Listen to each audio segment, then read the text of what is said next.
ล้นยาวเคยให้น้องถึงใจ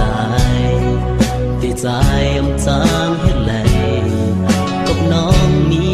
ก็อยู่หิมจังใจลองมุมมองก็เลี้ยวหักน้องไปเลี้ยวจังไหนแต่จางเฮ็ดคือให้น้องเลยรู้ถึงว่าในต่างใจพี่พักสูงแต่หัวใจน้องก็มีปุ่นตาเปิดก็นั้นตาปุ่นใจก็เลยมุมมองน้องเลยทำน้อง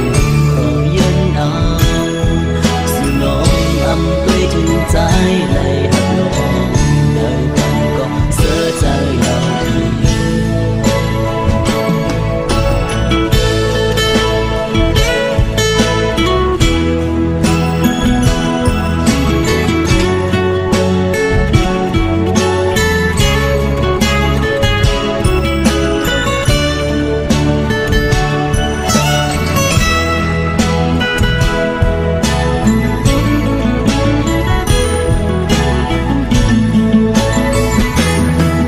เห็นดูแลเธอน้องหู